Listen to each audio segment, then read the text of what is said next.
Hi hello friends, అందరికీ welcome back to my channel. మీలో ఎవరైనా మా ఛానల్ని ఫస్ట్ టైం చూస్తున్నట్టయితే సబ్స్క్రైబ్ చేసేసుకోండి. ఈరోజు క్లాస్ వచ్చేసి టెన్సెస్. మనం ప్రీవియస్ క్లాస్లో టెన్సెస్ అంటే ఏంటి చూసాము, దాని యొక్క ఇంట్రడక్షన్ చూసాము, అండ్ సింపుల్ ప్రెజెంట్ టెన్స్ అంటే ఏంటిదో కూడా చూసాము. ఓకేనా? ఇప్పుడు ఈ వీడియోలో వచ్చేసి పాస్ట్ టెన్స్ అంటే ఏంటో చూద్దాం. పాస్ట్ టెన్స్ అంటే ఏంటో చూద్దాం. నెక్స్ట్ పాస్ట్ టెన్స్లో మనకి simple past tense, past continuous tense, past perfect continuous tense అనేవి మనకి డివైడ్ అయి ఉంటాయి కదా. సో మనకి దీంట్లో 4 టైప్స్ అనేవి ఉంటాయి కదా. సో దాంట్లో ఫస్ట్ టైప్ ఏంటిదంటే సింపుల్ పాస్ట్ అంటే ఏంటి అంటే దీని ఒక స్ట్రక్చర్ వచ్చేసి subject plus verb to plus object. అంటే ఈ సెంటెన్స్లో సబ్జెక్ట్కు ఎస్ కానీ ఈఎస్ కానీ చేర్చవలసిన అవసరం లేదు. అంటే సపోజ్గా ఇప్పుడు హీ wrote ఏ లెటర్ అని ఉంది. ఓకేనా? ఇది అంటే ఇప్పుడు దీంట్లో ఇప్పుడు సబ్జెక్ట్ ఉందిరా మనకి. సో సబ్జెక్ట్ ఉంది, ఈ సబ్జెక్ట్కి మనం ఈఎస్ కానీ ఎస్ కానీ దానికి యాడ్ చేయాల్సిన అవసరం లేదు సింపుల్ పాస్ట్ టెన్స్కి. ఓకేనా? నెక్స్ట్ దీని ఒక ఎగ్జాంపుల్స్ వచ్చేసి ఇలా. నెక్స్ట్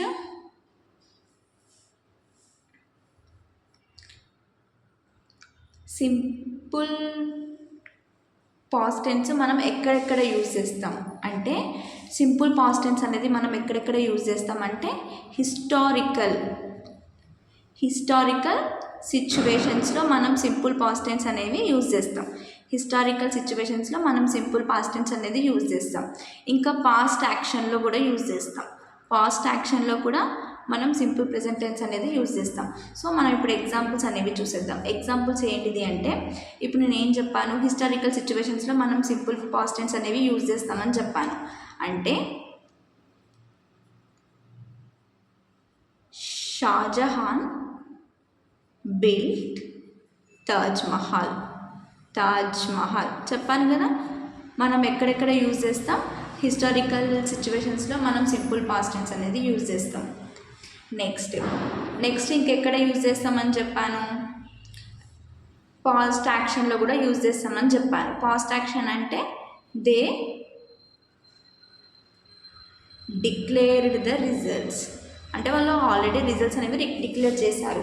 సింపుల్ పాస్ట్ టెన్స్ అంటే ఏంటి అంటే మనం సబ్జెక్ట్కు ఎస్ కానీ ఈఎస్ కానీ మనం యాడ్ చేయాల్సిన అవసరం లేదు. దీనికి ఒక ఎగ్జాంపుల్, ఈ సింపుల్ పాస్ట్ అనేది ఎక్కడెక్కడ యూజ్ చేస్తామంటే హిస్టారికల్ సిచ్యువేషన్స్లో కానీ పాస్ట్ యాక్షన్లో కానీ మనం ఈ ఒక్కటైతే యూజ్ చేస్తాం. సో నెక్స్ట్ మనకి కొన్ని క్లూ వర్డ్స్ అనేవి ఉంటాయి. బండ గుర్తులు అంటారు కదా, క్లూ వర్డ్స్ అనేవి ఉంటాయి సింపుల్ పాస్ట్ టెన్స్కి. అంటే సో దాంట్లో కొన్ని క్లూ వర్డ్స్ అనేది చూసేద్దాం. సపోజ్గా ద డే ఎగో అంతే కదా.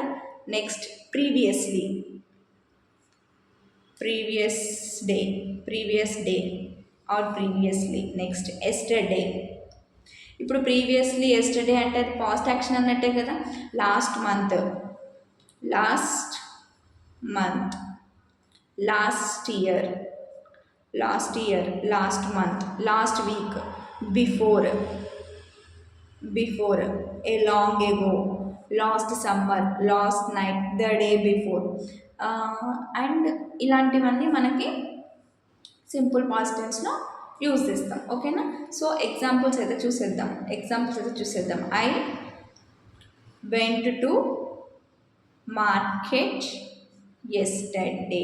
మనం ఏం చెప్పాము, పాస్ట్ యాక్షన్స్లో యూజ్ చేస్తామని చెప్పాము. ఇక్కడ ఆమె మార్కెట్కి వెళ్ళింది నిన్న ఆమె మార్కెట్కి వెళ్ళింది అంటే ఎస్టర్డే, ఇది ఒక పాస్ట్ యాక్షన్. సో ఇలాంటివి మనం ఎక్కడెక్కడ యూజ్ చేస్తామో చూసేసాం కదా. నెక్స్ట్ ఇప్పుడు మనకి ఏమైపోయింది, సింపుల్ పాస్ట్ అంటే ఏంటిది అని అయిపోయింది, అంతే కదా. నెక్స్ట్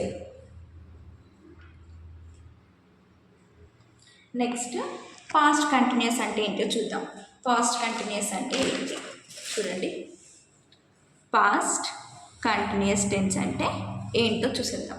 పాస్ట్ కంటిన్యూస్ టెన్స్ ఒక స్ట్రక్చర్ ఏంటిది అంటే, దీని ఒక స్ట్రక్చర్ ఏంటిది అంటే సబ్జెక్ట్ ప్లస్ హెల్పింగ్ వర్బ్ అంటే was are were, was are were plus V1కి ఇంగ్ ఫామ్ ఉండాలి, V1కి ఇంగ్ ఫామ్ ఉండాలి ప్లస్ ఆబ్జెక్ట్. ఓకేనా, ఇది మనకి పాస్ట్ కంటిన్యూస్ టెన్స్కి ఒక స్ట్రక్చర్. ఓకేనా, ఇప్పుడు ఇందులో సబ్జెక్ట్ అంటే ఏంటిది అంటే కడత. సబ్జెక్ట్ అంటే ఏంటిది కడత. ఇప్పుడు ఐ, షీ, ఇట్. ఇప్పుడు ఐ, హీ, షీ, ఇట్ లకు వాజ్ అనే హెల్పింగ్ వర్బ్ అనేది యూజ్ చేస్తాం. వాజ్ అనే హెల్పింగ్ వర్బ్ అని యూజ్ చేస్తాం. నెక్స్ట్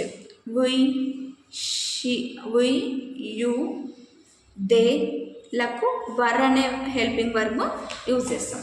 ఇక్కడ జాగ్రత్తగా అబ్జర్వ్ చేసినట్టయితే పాస్ట్ కంటిన్యూస్ టెన్స్ అంటే ఇది ఒక స్ట్రక్చర్. పాస్ట్ కంటిన్యూస్ టెన్స్ ఒక స్ట్రక్చర్ అనేది సబ్జెక్ట్ ప్లస్ హెల్పింగ్ వర్బ్ ఏమో వాజ్ వర్, V1కి ఇంగ్ ఫామ్ ఉంటుంది ప్లస్ ఆబ్జెక్ట్.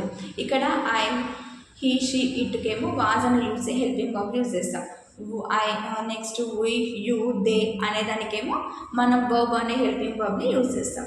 ఇప్పుడు దీంట్లో ఏం చెప్పామో నెక్స్ట్ థర్డ్ వన్ ఏంటిదంటే V1కి మనం హెల్పింగ్ వర్బ్ అనేది చేర్చుతాం. నెక్స్ట్ ఆబ్జెక్ట్ అంటే ఏంటిది అంటే కర్మ. ఓకేనా, ఇలా. సో ఒక ఎగ్జాంపుల్ అయితే చూసేద్దాం. I was writing A letter. చూసారు కదా, మనం వర్బ్కి ఇంగ్ ఫామ్ అయితే యూజ్ చేసామా లేదా, వర్బ్ 1కి ఇంగ్ ఫామ్ యూజ్ చేసాం కదా, అలా. నెక్స్ట్ మనం ఇప్పుడు పాస్ట్ కంటిన్యూస్ టెన్స్ ఏ సందర్భంలో యూజ్ చేస్తాం అంటే, మనం ఇప్పుడు గతంలో జరుగుతున్న విషయాలను తెలియజేసేందుకు మనం పాస్ట్ కంటిన్యూస్ టెన్స్ అనేది యూజ్ చేస్తాం. అంటే మనం పాస్ట్గా జరిగే విషయాల గురించి తెలియజేసేటందుకు మనం పాస్ట్ కంటిన్యూస్ టెన్స్ని ఉపయోగిస్తాం. Example, at that time she was writing A letter. అప్పుడు ఆ టైంలో తను లెటర్ అనేది రాస్తుంది. అంటే పాస్ట్లో జరిగిన విషయాల గురించి తెలియజేసేదాన్ని మనం పాస్ట్ కంటిన్యూస్ టెన్స్ అని అంటాం. ఓకేనా, నెక్స్ట్ దీనికి కొన్ని క్లూ వర్డ్స్ కూడా ఉంటాయి. దీనికి మనకి అంటే బండ గుర్తులు, క్లూ వర్డ్స్ అనేవి కూడా ఉంటాయి. అంటే ఏదైనా వాక్యంలో then, next, at that time, as, when, why, at 6 AM ఇలాంటివన్నీ వచ్చినప్పుడు మనం దాన్ని పాస్ట్ కంటిన్యూస్ టెన్స్గా డిఫైన్ చేస్తాం. ఒక ఎగ్జాంపుల్ చూద్దామా. ఐ వాజ్ ఈటింగ్ దెన్, అలా. ఓకేనా, మీలో ఎవరైనా మా ఛానల్ని ఫస్ట్ టైం చూస్తున్నట్టయితే సబ్స్క్రైబ్ చేసుకోండి. ఈరోజు ఈ వీడియోలో నేను నెక్స్ట్ సింపుల్ పాస్ట్ టెన్స్ అంటే ఏంటో చెప్పాను. అంటే మొత్తం ఫస్ట్ అయితే సింపుల్ పాస్ట్ టెన్స్ అనేది అయిపోయింది కదా. పాస్ట్ టెన్స్ అంటే దాంట్లో సింపుల్ పాస్ట్ అంటే ఏంటో చెప్పాను. నెక్స్ట్ పాస్ట్ కంటిన్యూస్ టెన్స్ అంటే ఏంటో చెప్పాను. నెక్స్ట్ వీడియోలో పాస్ట్ పర్ఫెక్ట్ కంటిన్యూస్ టెన్స్ అంటే ఏంటో చూసేద్దాం. మీలో ఎవరైనా మా ఛానల్ని ఫస్ట్ టైం చూస్తున్నట్టయితే సబ్స్క్రైబ్ చేసుకోండి. నాకు సపోర్ట్ చేసిన ప్రతి ఒక్కరికి థ్యాంక్ యూ సో మచ్ అండి. మీరు ఇలాగే నన్ను సపోర్ట్ చేయాలని మనస్ఫూర్తిగా కోరుకుంటున్నాను. బాయ్.